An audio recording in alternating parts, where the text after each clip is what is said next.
"Can I have the leftovers?" she whispered, but the rancher gave her a life she never expected. There is a kind of hunger that goes deeper than your stomach. It is the kind where you stop feeling the emptiness and start feeling something worse, the shame of it. The way it makes you walk a little smaller, the way it makes you avoid people's eyes, not because you think they will notice you are hungry, but because you are afraid they will see that you are barely holding yourself together. That was exactly how Clara felt on the night she walked up the long gravel road to the Hargrove Ranch. She was 26 years old. She had 31 cents in her coat pocket. She had not eaten a full meal in 2 days, and she had no idea where she was going to sleep that night. The coat she wore was the same one she had bought from a thrift store 3 winters ago. It had been a good coat once. Now the zipper stuck halfway, and the lining on the left sleeve had come apart so badly that her arm went straight through to the cotton stuffing when she reached into the pocket. She had learned to use only the right pocket. Small adjustments. That was what her life had become, a long series of small adjustments to things that were quietly falling apart. She had come to this part of Montana with a group of seasonal farm workers. It was supposed to be a 2-week job, picking, hauling, loading, hard work, but honest work. The crew boss had promised daily pay. He had not mentioned that the pay would come only if she stayed through the final day. He had also not mentioned that if anyone caused trouble, and trouble, it turned out, included asking too many questions about the pay structure, they would be left behind when the crew truck drove off on the last morning. Clara had asked one question. Just one.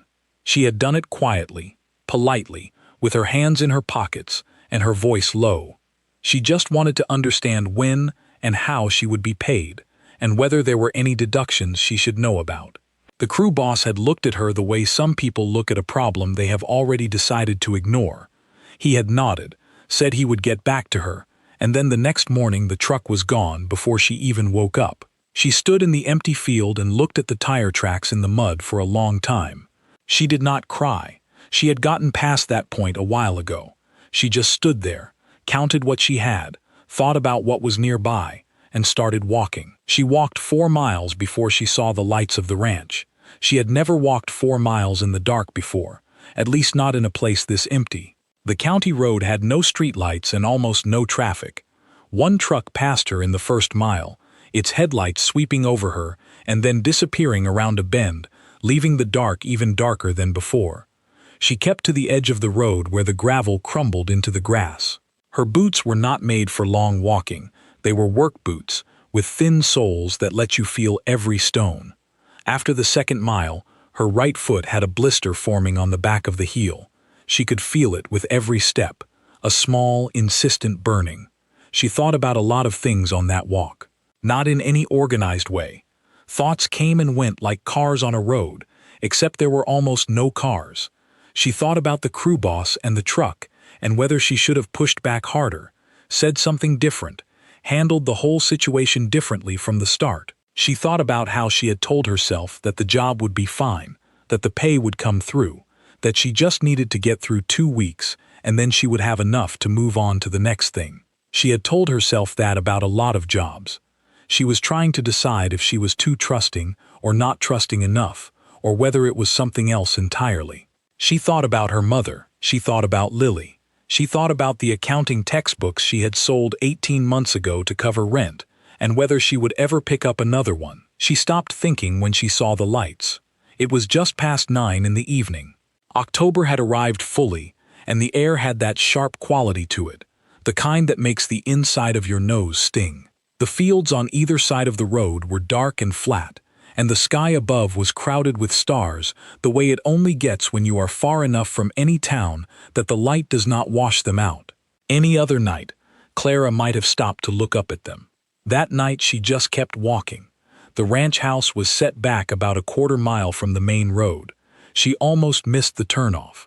The sign at the gate was old, the letters faded, and the gate itself was open, so she just walked through without really thinking about it. The gravel crunched under her boots. She could smell cattle somewhere in the distance, and wood smoke coming from the house. There were lights in 2 windows. One of them was the kitchen. She stood at the back door for a long time before she knocked. She was not sure exactly how long. It felt like 10 minutes, maybe more. She stood there with her fist raised, and then lowered it again, and then raised it again, and told herself she was just warming up before she knocked, which was not true. She was terrified, not of the person inside, but of the asking. She had not asked anyone for anything in over a year, and even when she had been at her worst moments, she had always found some other way, took an extra shift, sold something, skipped a meal. There was always something, but there was no other way tonight. She had already gone over it a dozen times on the long walk. She had nothing to sell. There were no shifts to pick up in the dark on a Tuesday night in the middle of Montana farm country. And skipping the meal was not really an option anymore, because she had already skipped 2. So she knocked. 3 times, with her knuckles, not too soft and not too loud. The kind of knock that says, "I am here, but I do not want to inconvenience you." She heard footsteps, heavy ones, the kind that come from a big man who is not trying to be quiet. A light came on above the door. Then the door opened. The man who opened it was maybe 55 or 60. Tall, wide through the shoulders, with a weathered face that had spent a long time in the sun and wind. He was wearing a flannel shirt with the sleeves pushed up, and he had a dish towel tucked into the front of his jeans, which told her he had been washing up after dinner. He looked at her without surprise and without suspicion. He just looked at her, the way you look at something you are trying to understand before you say anything about it. Clara looked back at him. She had planned what she was going to say. She had rehearsed it on the road. Something reasonable and clear, with an explanation of her situation and an offer to work for whatever she was asking for. She had it all lined up. But what came out was quiet and not planned at all. "Can I have the leftovers?" she whispered. "From dinner, I mean. Whatever you didn't finish. I'm not asking for much." The man looked at her for another moment, not a long one, just enough to see what he needed to see. Then he stepped back and held the door open. He did not say yes. He did not say of course, or come in, or poor thing, or any of the other things she had braced herself for. He just made room, and that was enough. His name was Dale Hargrove.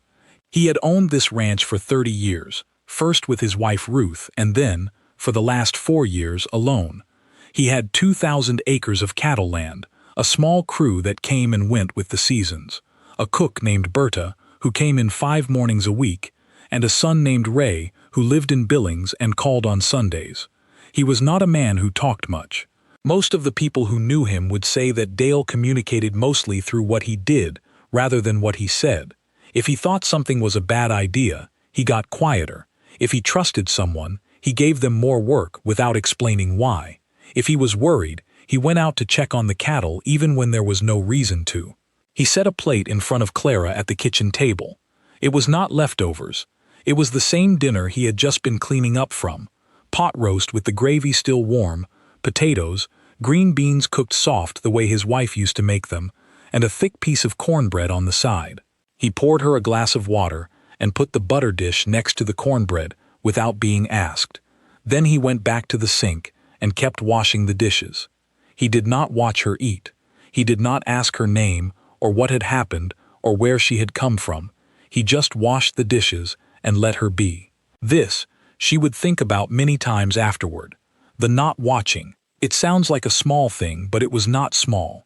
There is a particular kind of discomfort that comes with eating when you are very hungry and someone is watching you. It makes you self-conscious, like you have to perform the eating a certain way to justify it. Dale turning back to the sink and going about his business, that was a more careful act of kindness than most people would have thought to do. It meant he had thought about it, even if just for a second. It meant he understood something. She listened to the sounds of the kitchen, water running, the clink of dishes settling in the rack, the low creak of the house adjusting to the cold. Outside, very faint, she could hear cattle somewhere in the dark fields. The kitchen was warm, not just temperature warm but room warm, the kind that comes from a space that has been lived in and cooked in for many years. There were small things on the counter that told a story. A coffee mug with a chip on the rim that someone kept using anyway, a notepad by the phone with a list in 2 different handwriting styles, a small framed photo of a younger version of the man at the sink standing next to a woman with a wide, easy smile, her arm around his waist, both of them squinting slightly against the sun. Clara did not stare at the photo, but she saw it. Clara ate slowly, even though her whole body was telling her to eat fast. She made herself slow down. She did not know why exactly. Maybe because eating slowly felt more like a person and less like someone who had not eaten in 2 days. Maybe because she was afraid that if she ate too fast she would not be able to keep it down. Either way, she ate slowly and she tasted every bite, and she was so grateful she did not have words for it, so she did not try to find them. When she finished, she sat with her hands around the water glass and looked at the table. She could feel the food settling into her, the warmth of it spreading out from her stomach. She had forgotten what that felt like, how simple it was, how much it mattered. She cleared her throat. "Thank you," she said. "I mean that, really." Dale dried his hands on the dish towel and turned around. "Where are you headed?" She looked up at him. She had been hoping he would not ask. "I'm not sure yet," she said, which was honest but did not cover the whole truth, which was that she had nowhere to go. He looked at her for a moment. "Bunkhouse has an empty room," he said. "No one in it. You can use it tonight." He paused. "Berta comes in at 5 in the morning to start breakfast. She could use some help, if you want to earn your keep for a few days. Up to you." Clara looked at him. She was trying to find the catch. She had learned to look for the catch. There did not seem to be one. "I can cook," she said. "I can clean, too. And I'm good with numbers, if that's ever useful." Dale nodded once. 5 o'clock, he said, and went back to the last of the dishes. Clara sat there another moment. Then she picked up her plate and carried it to the sink. "I'll wash this," she said. He moved aside without a word and let her. Berta was a 64-year-old woman with a round face, quick hands, and a way of looking at people that felt like she was reading a book she had already read before. She showed up at 4:55 the next morning with a bag of groceries under each arm, and when she found Clara already in the kitchen with the coffee made and the mixing bowls set out on the counter, she put the bags down and looked at her for a long time. "You made coffee," Berta said. "I hope that's okay. Dale takes it black. Strong, not bitter. You do that." "Yes." Berta poured herself a cup, tasted it, and nodded. "Okay," she said. "You can stay." It was not clear if she meant in the kitchen, or on the ranch, or just in general, but Clara decided to take all three meanings and be grateful. The first days were quiet and full of small things to learn. The kitchen had its own rhythms that Clara needed to figure out. The skillet that heated unevenly on the left side, the drawer that stuck if you did not lift it slightly before pulling, the way Berta liked to prep everything before she started cooking, lining it all up in order so she never had to reach for something mid-recipe. Clara watched and learned, and did not ask too many questions because she could tell that Berta was not someone who explained things twice. The mornings had a pattern. Clara would have the coffee ready by 5. Berta would arrive and pour a cup and taste it without saying anything, and then either give a small nod or adjust the setting on the machine herself. By 5:15 they were both working. Berta did most of the cooking, Clara did the prep and the cleanup, and kept the kitchen organized. They did not talk much in those early weeks. It was not an uncomfortable silence. It was a working silence, the kind between two people who are each focused on what they are doing and do not need to fill the air with words to feel at ease. Breakfast was ready by 6. Dale came in at 6 sharp, poured his coffee, sat at the table, and read his farm reports while he ate. Pete came in a few minutes after, ate quickly and without much ceremony, and was back out the door in under 15 minutes. She could see both the kitchen and the back door from there, and she liked having the sense of the whole room while she ate. It was a habit from years of eating alone in small apartments and motels and work camp cafeterias. She earned her keep. She woke up early, stayed late, and did the things that nobody asked her to do without waiting to be asked. She swept the back porch without anyone mentioning it. She noticed that the dish soap was running low and added it to the supply list on the refrigerator door. She learned which mugs Dale used and made sure they were always clean and in the cabinet above the coffee maker. Dale paid her at the end of the first week. He put an envelope on the kitchen counter while she was drying dishes, said, "That's for the week," and walked out. She opened it after he left. It was more than she expected. She sat down at the table and counted it twice. Then she folded the money carefully and put it in the inside pocket of the broken coat. She was staying. She did not make a big decision about it. She just kept waking up at 4:30, and kept making the coffee, and kept learning the kitchen, and kept noticing things that needed doing. And the days passed. The bunkhouse room was simple. A bed, a small dresser, a window that looked out at the back of the equipment shed. The mattress was old but not uncomfortable. There was a hook on the back of the door for her coat. She hung the broken coat there and looked at it each morning for a second before she put it on. The zipper still stuck. The lining was still torn, but it was hers, and it was warm enough, and that was what mattered. She started noticing the shape of the ranch, how it worked as a whole. The cattle were in the north and east fields this time of year, rotating slowly as Dale and Pete moved them around to prevent overgrazing. The equipment shed was organized the way someone organized things when they had no one helping them and had to be able to find everything alone in the dark. Everything hung in the same spot always, everything labeled, nothing left out. The supply room off the kitchen had a running list on the wall, but nobody had been keeping it reliably, so some things on it were months out of date. She started updating it. She did not announce these things, she just did them. She had learned a long time ago that announcing small improvements was more trouble than it was worth. Either people noticed and it was fine, or they did not notice and it was also fine. The improvement was still there either way. Berta talked.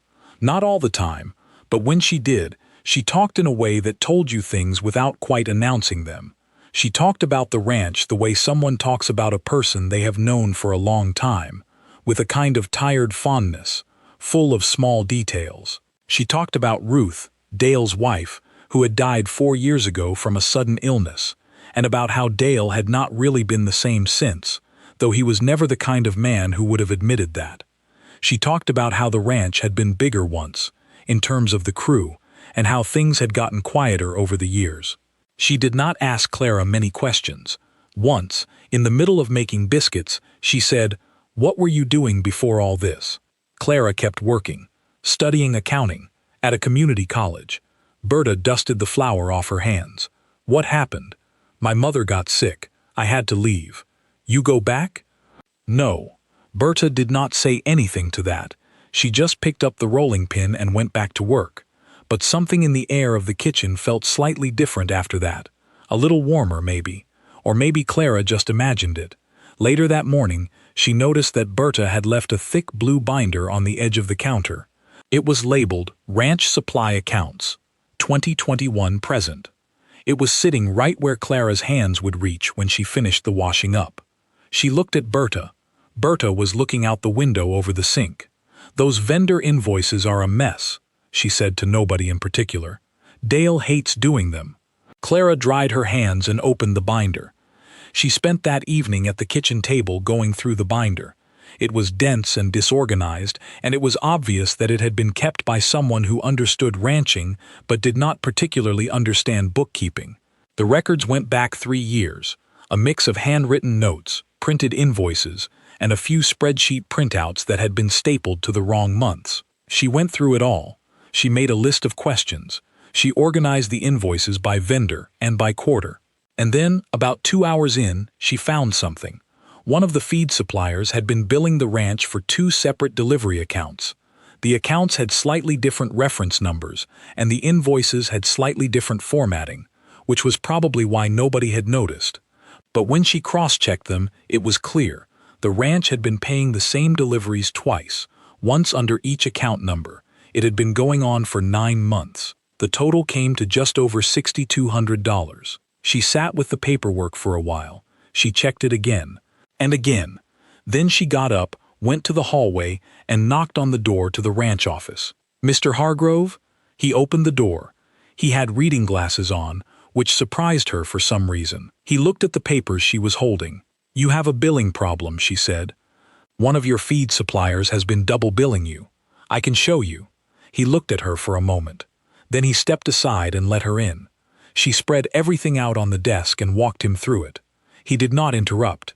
He looked at each page when she pointed to it and listened to her explain. When she finished, he sat back in his chair. "How sure are you?" "Very sure. I'd like to go through the rest of the vendor accounts to check for anything else, but this one I'm sure of." He picked up his phone. He called the supplier right then. It was 8:30 in the evening, and he got through to a voicemail. He left a message that was short and calm, and did not have any anger in it. He just said he had found a discrepancy in the billing, and he needed someone to call him back in the morning. The money was back in the ranch account within 2 weeks, $6,240. Dale did not make a speech about it. He did not tell Clara she was wonderful, or thank her in any elaborate way. He just came into the kitchen 2 weeks later and put another envelope on the counter, a little thicker than usual. "That's your cut," he said. "You found it. That's how it works." She started on the rest of the vendor files the next day.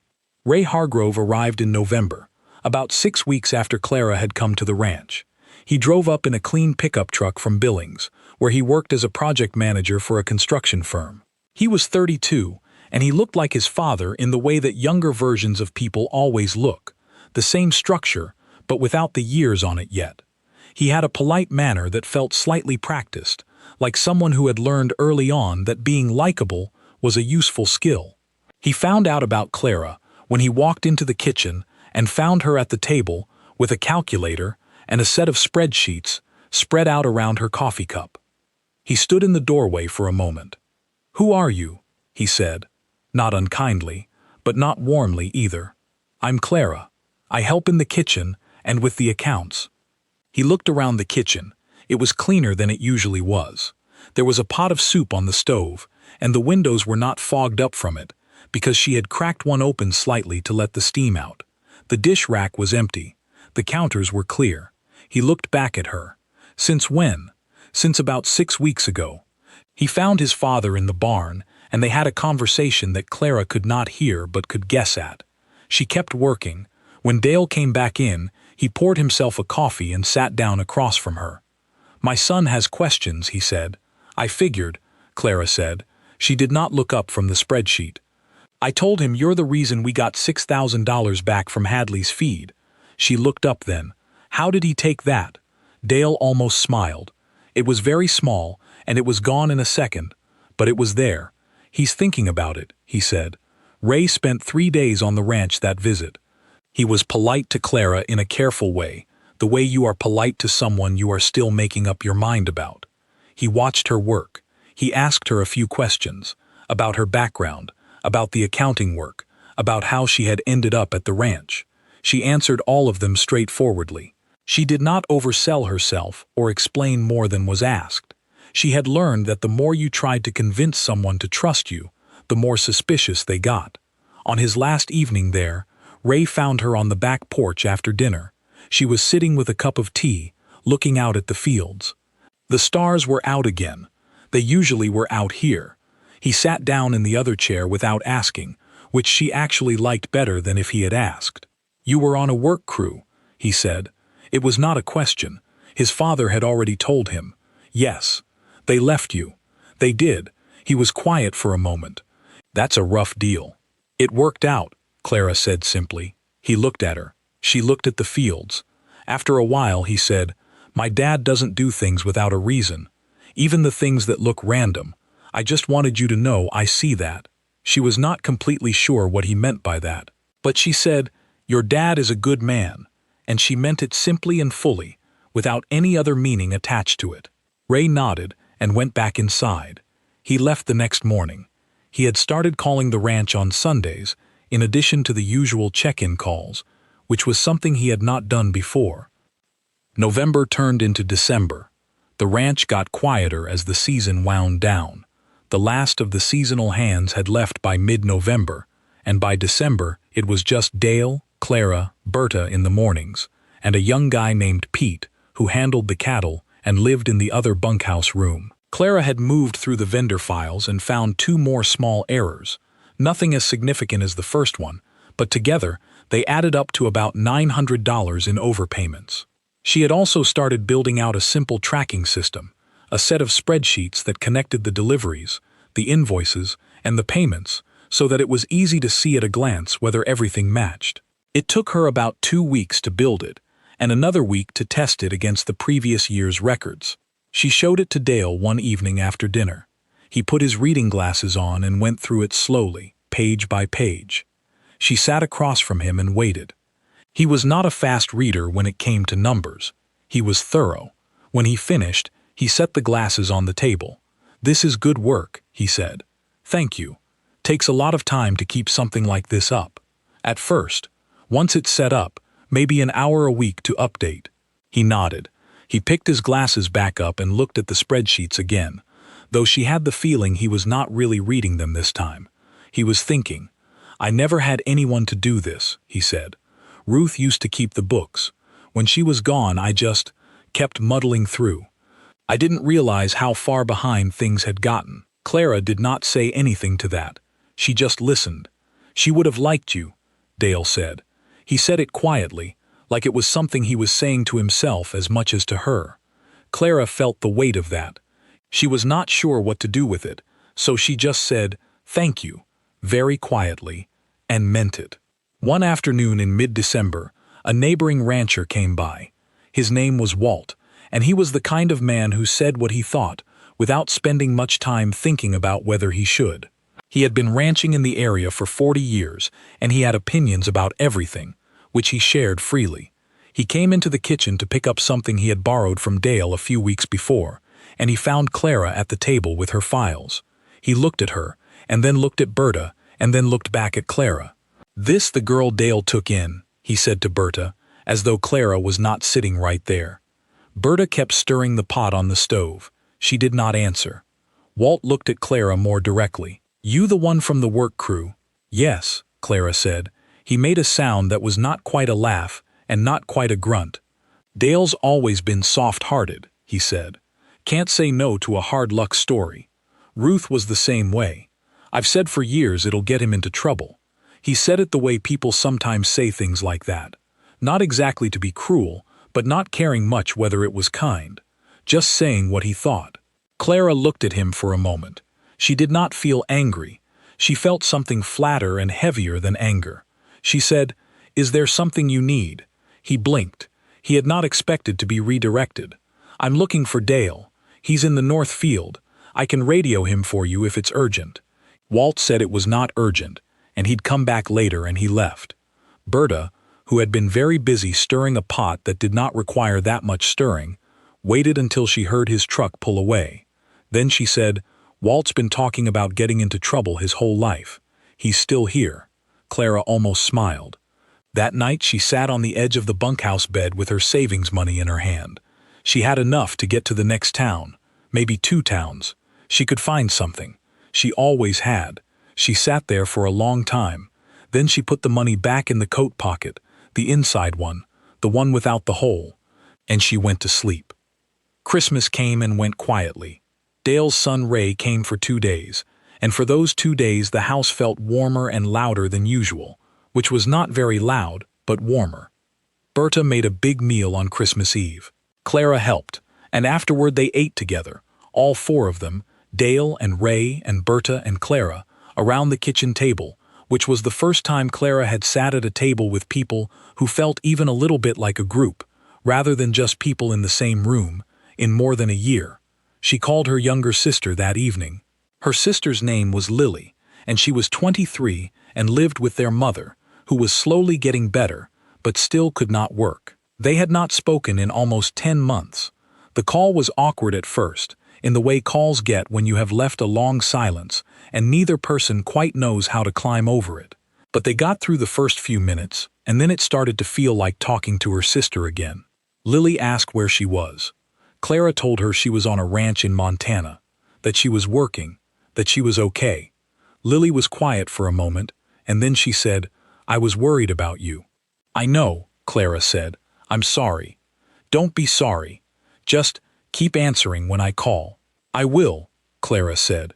She kept that promise. January came in cold and still. The ranch settled into its winter routine, which was quieter and more inward than the fall.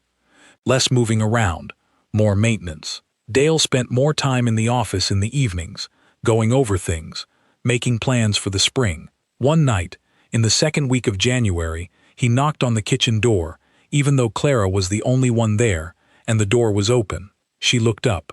"Got a minute?" he said. She put her pencil down. "Of course." He came in and sat across from her. He did not have a coffee or anything in his hands, which was unusual. He put both hands flat on the table. "I want to ask you something," he said, "and I want you to think about it before you answer." "Okay." The ranch needs someone to keep the books properly, not just the vendor accounts, everything. The payroll, the tax filings, the grant applications, the quarterly reports for the bank loan. Ruth used to do it. I've been doing it badly since she left, and you can see that from the state of those files. I want to offer you the job properly. A salary, health coverage, your own space here. Not the bunkhouse. There's a small cottage on the south end of the property that's been empty for years. I'll have it fixed up. Clara looked at him. "Why me?" she said. Not modestly, but genuinely. She really wanted to understand his thinking. He did not hesitate. "Because you asked for the leftovers and then found $6,000 in the paperwork. I don't know how many people would have done both. I trust someone who does both." She sat with that for a moment. "This is a big offer," she said. "Yes, I want to think about it." "I said you should." She thought about it for 3 days. She walked the property in the cold. She called Lily and told her about the offer without quite saying what she was thinking about it. Lily said, "Clary, it sounds like exactly what you've needed." Clara said, "Maybe." Lily said, "Why maybe?" Clara did not have a good answer to that. On the 4th morning, she went to Dale before breakfast and said, "I'll take it." He nodded. "Good." He poured his coffee. "Cottage needs the heating checked first. Give me a week." That was that. Spring came slowly, the way it always does in Montana, which is to say it did not really feel like spring until well into April, and even then it could surprise you with a late frost. But by March the light was different, and the days were getting longer, and the whole property had a different energy to it, like a place that had been holding its breath and was slowly letting it out. Clara had settled into the full scope of the job by then. She had a system now. Monday mornings were for reviewing the week's expenses and checking them against the budget. Tuesdays she updated the tracking spreadsheets. Wednesdays she handled any correspondence with vendors or the bank. The rest of the week was open for whatever needed attention, and there was always something that needed attention. She had found a government grant for small agricultural operations that focused on soil conservation. The ranch qualified for it. Nobody had ever applied because nobody had known to look for it. She spent 2 evenings filling out the application, which was detailed and slightly confusing in the way that government forms often are, built by people who understood policy, but not always how real farms work. She got it in before the deadline. They heard back in February. The grant came through, $12,000 to be used over 2 years toward conservation projects on the land. Dale read the letter twice. Then he set it on the table and looked at her. "How did you find this?" "I was looking through the Agricultural Extension Office website. It was listed on the 3rd page of a PDF that I'm pretty sure nobody reads." He made a short sound that was not quite a laugh but was close to one. He folded the letter carefully and put it in the office file. 2 days later she found a box of good chocolate on the kitchen counter with a small note that said only, "Thank you." The handwriting was careful and a little stiff, the handwriting of someone who did not write many notes. She ate 1 piece of the chocolate right away and saved the rest. The full set of ranch financial records was a bigger job than she had expected, not because the finances were especially complicated, but because they had been left without structure for so long that she basically had to build the structure herself before she could work within it. She spent weeks just sorting and organizing and understanding before she could start doing anything beyond that. But she was good at it. She had always been good at it. Back when she was taking accounting classes, she had that particular kind of mind that finds numbers orderly and comforting, that likes the way they either add up or they do not, the way there is always a right answer even when it is hard to find. Working within the ranch's books felt like something she was made for. She also found 2 more problems. One was a recurring service fee on an equipment maintenance contract that the ranch was paying for a piece of equipment it no longer owned. The contract had been signed years ago and simply never canceled. The fee was small, less than $100 a month, but it had been going on for 4 years. The other was a tax credit for agricultural operations that Dale had never claimed because he did not know it existed. She applied for it retroactively for 2 years. She told Dale about both things the same way she had told him about the first billing error. Calmly, with the paperwork in front of her, explaining exactly what she had found and what she was going to do about it. He listened. He nodded. He let her do it. He had stopped questioning her work by February. The cottage was small, and it smelled like old wood, and it had windows on 2 sides and a small porch that looked out toward the south field. It was nothing fancy. The kitchen was barely big enough for 1 person, and the bathroom had a shower but no bathtub, and the heating was a wood stove supplemented by 1 electric baseboard heater that came on in bursts. But it was hers. She had a door she could close. She had a shelf for her books. She had a window she could open in the morning and let the air in. Dale had sent Pete over to replace the broken gutter and check the heating before she moved in. He had also, without mentioning it to her, left a set of clean towels on the bathroom shelf and a bar of soap still in its paper wrapper. She had stood in the bathroom looking at that soap for a moment before she put it away. It was such a small thing. It was such a thoughtful thing.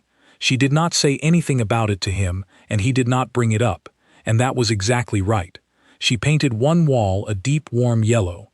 She did it herself, on a Saturday afternoon, with a cheap brush and a can of paint she drove into town to buy. It took all afternoon, and she got paint on her elbow and on the back of her left hand, and it dried slightly unevenly in 1 corner, but it was exactly right. She sat in the middle of the empty cottage afterward and looked at that yellow wall and felt something that she had not felt in a long time, which was that she was exactly where she was supposed to be. Not permanently, maybe. She was still young. Things changed. She was not going to build a fence around this moment and call it finished. But right now, in this particular afternoon, with yellow paint drying on her left hand and the south field going gold in the late light outside the window, she was exactly where she was supposed to be. That was enough. That was more than enough. Lily came to visit in May. She drove up from the city their mother lived in, about 6 hours south, and she arrived on a Friday afternoon with a bag that was too big for a weekend and eyes that were taking in everything. She walked around the cottage with her hands in her pockets and looked at the yellow wall and looked at the shelf of books and looked at the porch and the view of the south field. "You actually live here," Lily said, like she was still confirming it. "I actually live here." Lily turned around and looked at her sister. Clara was standing in the kitchen doorway with her arms crossed. Not defensively, just standing there. She looked different than the last time Lily had seen her, which had been almost 2 years ago. She looked steadier, like she had found her footing somewhere under herself and was standing on it. "You look good," Lily said. "I feel good," Clara said. And it was true. They stayed up late both nights of the visit, talking the way sisters talk when they have been separated for a while, going over everything that had happened in the months between. Clara talked about the ranch and the accounting work, and Berta and Dale. Lily talked about their mother's health, which was slow but real progress, and about her own life, her job, a person she was maybe seeing. They laughed a lot.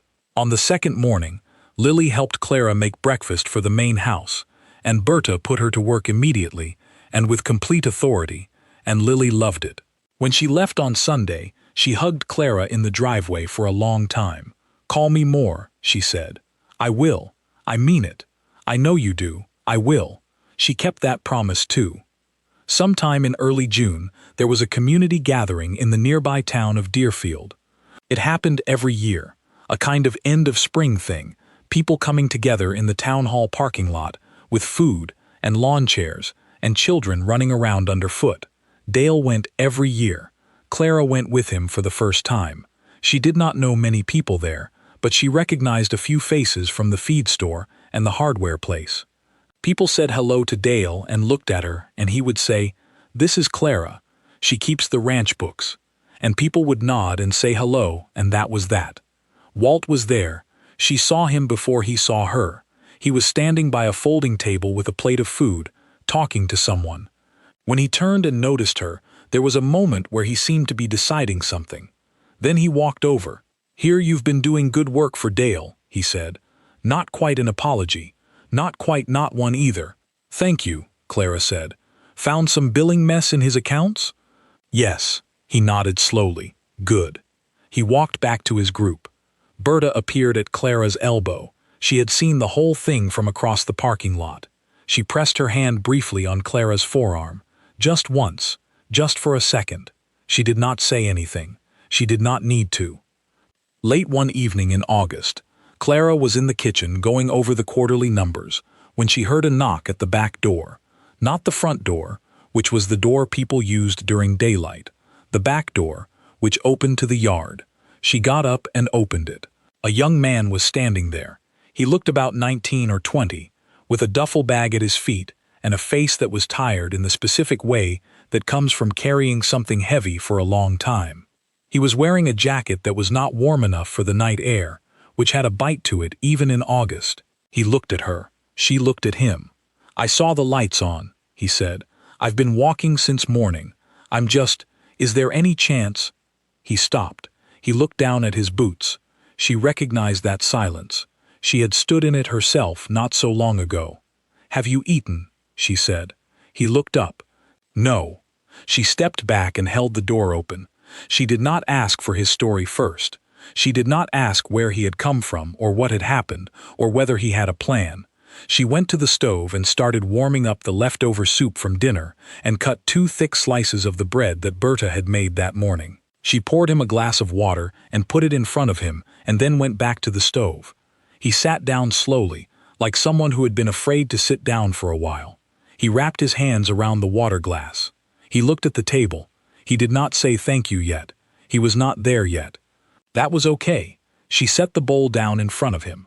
She got herself a cup of tea and sat across from him, not watching him but not leaving either. She had some numbers she needed to check. She checked them. She let him eat. When he had finished, he sat back and looked at her. His face had changed. There was still tiredness in it, but the heavy, hunted quality was gone. "Thank you," he said. "You're welcome." She told him about the bunkhouse room. She told him that if he was willing to work, the ranch could use an extra hand with some of the fall prep. She told him he could talk to Dale in the morning. She showed him where the bunkhouse was, made sure the heater in the room was working, and said goodnight. She went back to her cottage and sat at her table for a while before she went to bed. The south field was dark outside her window.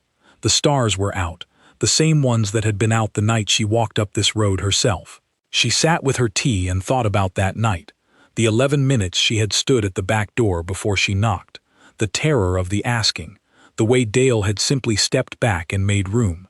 She thought about the things she had been afraid of that night, being turned away, obviously, being looked at with pity, which was in some ways worse, being made to feel small for needing something. None of those things had happened. What had happened instead was a plate of food and a dish towel and a man who washed his dishes and did not watch her eat and simply made room. She had not been rescued. She wanted to be clear about that, at least to herself. Nobody had swooped in and fixed her life. She had knocked on a door and been let in. She had eaten and then she had worked. She had found an error in the paperwork and reported it. She had said yes to a job offer after thinking it through carefully. She had painted a wall yellow because she wanted to. Every step had been hers. But none of it would have happened if the door had not opened, and now she was the one on the other side of the door. That was all. It was not complicated. You let people in. You fed them. You did not make them explain themselves before they ate. You trusted that they would find their way, because most people would, if someone just made a little bit of room. She thought about the young man eating in the kitchen right now. She hoped he would sleep well. She hoped he would still be there in the morning. She hoped that whatever had put him on the road would eventually start to look smaller from the other side, the way hard things often do once you have gotten enough distance from them, and enough food in you, and enough sleep. She could not fix whatever it was. She could not even know what it was yet. But she could make sure the kitchen light was on, and the soup was warm, and the door was open. She finished her tea. She washed the cup. She turned off the kitchen light. The back door of the main house was never locked. She had noticed that on her very first night there, and she had never asked Dale about it. She was pretty sure she already knew the answer. That is where the story settles, not with a grand ending but with a quiet truth. Clara Minette had walked up a gravel road with 31 cents and an empty stomach, had whispered a question at a stranger's back door, and had somehow ended up with a home, a job she was good at, a small yellow-walled cottage, and something that was beginning to feel, slowly and carefully and without much fanfare, like a life. Not a perfect life. She was still working through things. The relationship with her sister was still being rebuilt, one phone call at a time. The accounting system she had built for the ranch still had gaps she was filling. Some mornings she woke up early and lay in the dark and felt the old anxiety moving around in her chest, the low hum of it, the fear that nothing good holds. She had learned to let it be there without letting it run things. Dale was still Dale, still quiet, still deliberate, still reading farm reports while other people ate. Ray still called on Sundays, and now sometimes called on Thursdays too, which was a thing that Clara had decided not to think too hard about. Berta still came in 5 mornings a week and still put people to work immediately and without ceremony, which was one of Clara's favorite things about her. The young man who had knocked on the back door in August stayed through the fall. He was quiet and hard-working and better with the cattle than anyone had expected, including himself. Dale gave him more to do each week, which was how Dale showed he trusted someone. By October, the young man had figured that out and started smiling a little more. Clara did not point this out to anyone. She just noticed it and felt glad. And the back door was still never locked. Because that is the thing about real kindness.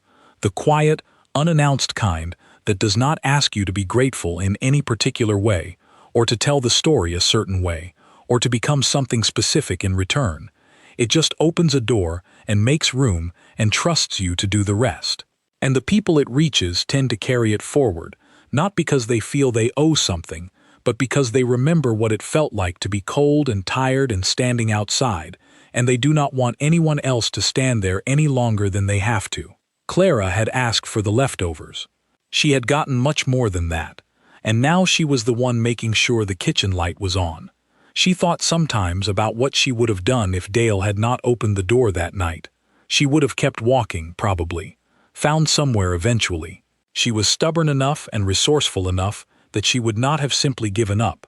But she also knew, in that honest part of herself she did not visit too often, that she had been closer to the edge than she liked to admit. 2 more days without food. Another week with nowhere to sleep and no income and no plan. The margin was thin. She did not dwell on this, but she did not pretend it was not true either. Sometimes the difference between a story that ends well and a story that does not end well is just a lit window and a man who keeps his back door unlocked. End.